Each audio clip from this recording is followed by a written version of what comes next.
Saya turut prihatin atas apa yang kamu alamin ya. Dan jika saya ingin bertanya, hubungan kalian baik-baik saja dengan suami? Dan suami tidak mengetahui backgroundnya apa? Saya dapat vision nih, tiba-tiba di kepala saya ya. Correct me if I'm wrong. Koreksi saya ketika saya salah. Berdekatan dengan kamu, terlepas dari traumatik, tetapi ada unsur magis di sini. Kamu apakah pernah memakai susuk di bagian sini kah?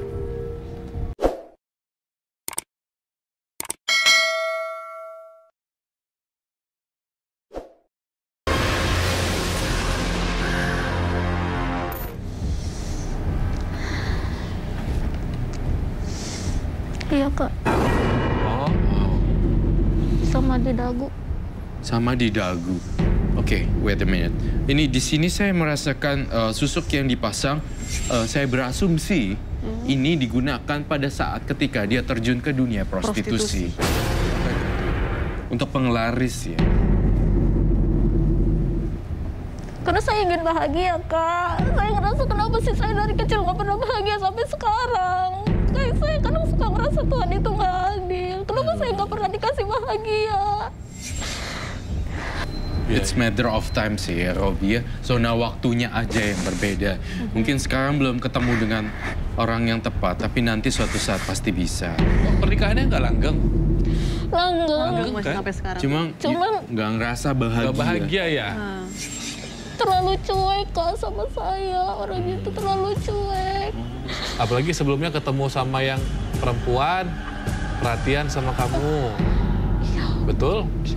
Terus dapat laki-laki yang cuek. Akhirnya mau menikah kemarin, kenapa 5 tahun lalu mbaknya? Cini.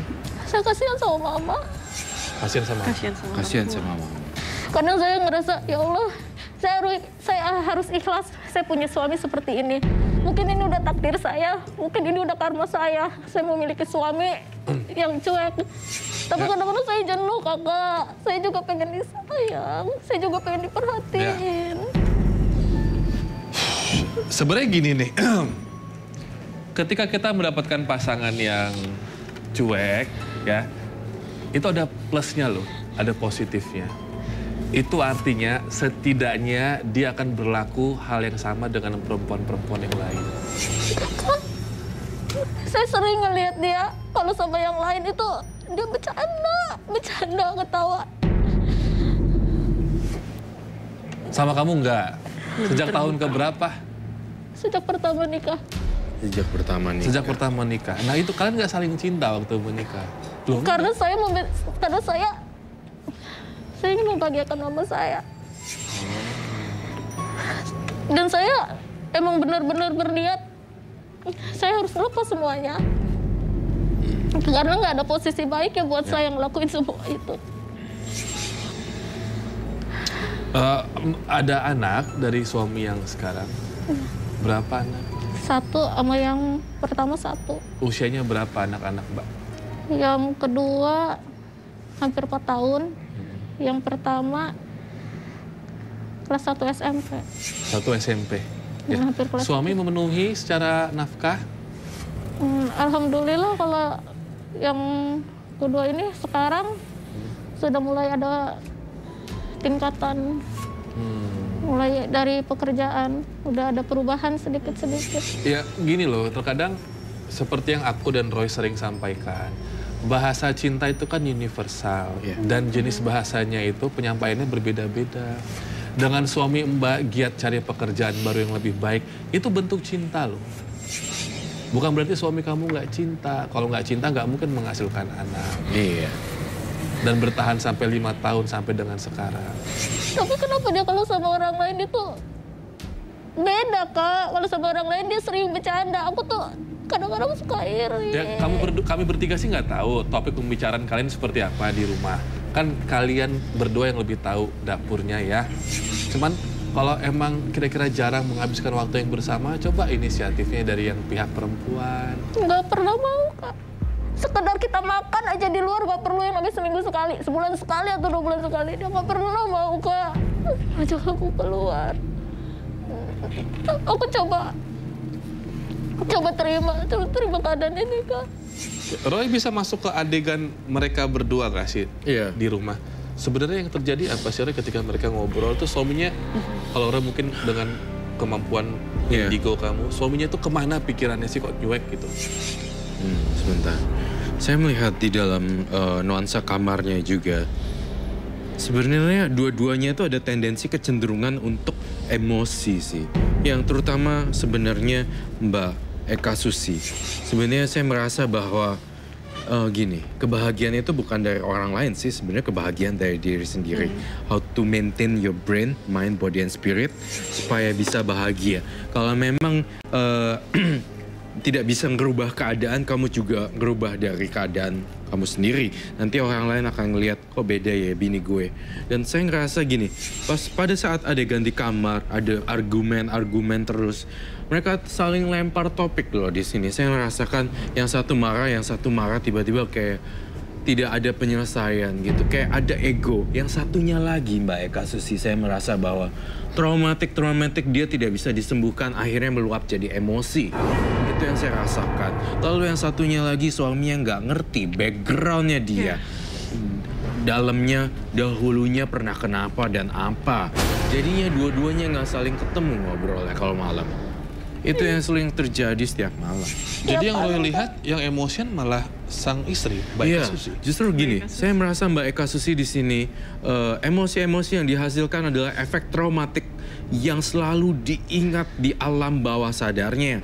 Orang ngerasa juga di sini dia selalu ngingat kenapa ya gue nggak bahagia ya, kenapa gue nggak bahagia. Padahal you know what, orang-orang di sekelilingnya itu nggak mikir apa-apa gitu.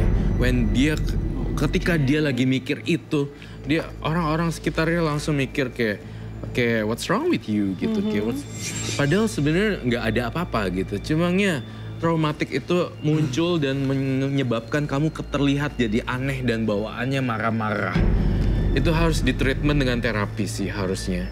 Jadi kamu benar-benar mindsetnya sebelum tidur kamu harus ubah. Dan kamu benar-benar kayak saya bahagia. Terus masuk ke alam bawah sadar kamu. Dari sini mindsetnya udah salah, dapat traumatik dan kamu nggak bisa ngobrol sama suami kamu, divorce nanti akhirnya. Takutnya. Ya. Jalanin deh saran saya. Hapusin yang sudah-sudah. Nah, kalau dari aku nih Mbak Eka Susi, kalau Mbak nanya-nanya ya tentang kebahagiaan itu apa, gimana, saya baiknya bagaimana, ngapain. Seharusnya itu kita nanyanya ke diri kita, ke hati kecil kita, bukan ke orang lain. Kenapa? Karena gak semua orang lain punya hati kecil. Pelan-pelan lah. Kamu tahu nggak hobinya suami apa? Apa nonton bola atau apa? Iya, nonton tahu. bola. Nah malam-malam rela-relain begadangan, nemenin nonton bola, masakin mie, buatin kopi. Jangan kalau suami nonton bola kamu malah ngambek tinggal tidur, kamu gitu ya? Tuh kan? Iya. Jadi partner lo, jadi temen. Suami nonton bola, Pak aku temenin ya. Kalau dia cuekin ya udah nggak apa-apa. Ini aku siapin kopi, ini gitu. Nah setelah nemenin nonton bola, cari tahu klub favoritnya dari negara mana atau kalau di Indonesia dari mana, misalkan Persija. Nah kamu beliin dia jersey-nya, kaosnya, hal-hal simpel seperti itu. Jadi seperti yang aku sampaikan juga, nggak selamanya di dunia ini tentang diri kita loh. Betul. Maksudnya seperti itu Kak Robi. Kita juga harus mengerti tentang pasangan kita, gitu ya. Iya, tidak Apa yang semua dia tentang suka. diri kamu gitu. Harus lihat dari perspektif yang lain, yang berbeda gitu loh. Ya. Cari tahu lebih dalam ya Roy. Lebih dalam tentang suaminya. Terus, Kalau ingin dimengerti harus mengerti orang lain dulu, ya. Appreciate terus itu. Kak Roy, masalah saya setelah nikah sama suami saya ini, saya sering sakit-sakitan itu Kak Roy. Apa ada hubungannya sama mantan suami saya? Ya, sebentar. Ketika saya melihat kamu ya berbicara, Kak Roy, saya ketika menikah, saya kok sakit-sakitan. Saya merasakan ada energi bahwa ini semua dari pikiran kamu loh. Kamu sebenarnya dari awal juga nikahnya kayaknya nggak ini ya terpaksa ya, dan tiba-tiba kayak sakit ini dan sakit ini. Padahal sebenarnya nggak ada unsur magic di belakangnya. Saya tidak melihat ada sosok ular, saya tidak ada merasa sosok nenek-nenek atau apapun itu di sana. Tapi saya melihat cara pola pikir dan paradigma dogma-dogma di pikiran kamu tuh salah total. Kamu harus melihat mindset, kamu harus lihat dari perspektif orang yang berbeda. Dunia tidak semua tentang kamu, tapi kamu harus lihat dari kacamata yang berbeda. Mungkin Amel ada pesan? Ya, mungkin itu aja benar sih. Itu aja ya. Benar apa kata Kak Roy. Terus yang terjadi dulu-dulu di ridho, dilepas, diikhlasin aja. Ya. Kak, satu lagi Kak, saya udah sempat mau, waktu itu udah sempat mau ngelepas ini ya, udah makan, bukan. Susuk. Oh, susuk. Ya, kira-kira masih ada nggak? Soalnya kalau lagi kambuh itu suka ngoreng Kak. Ngoreng. Di bagian dagunya. Oh iya, kita pernah sempat bahas ya tentang susuk yang zaman dulu eranya gitu ya, mengendap. Jadi permukaan kulit itu kan dimasukkan benda asing, kemudian kulit itu akan keluar jadi semacam kayak koreng, semacam kayak benda asingnya itu keluar dari tempat dimasukkan susuknya. Iya betul, metode era 90 susuk itu dimasukkan ke permukaan kulit luar sehingga itu menjadikan koreng. Nah, jalan satu-satunya di sini kita harus ke dokter. Kita nggak nyaranin untuk ke paranormal atau something ya, karena itu benar-benar medis juga dan harus higienis tangannya, dan kita butuh untuk orang yang untuk ngeluarin.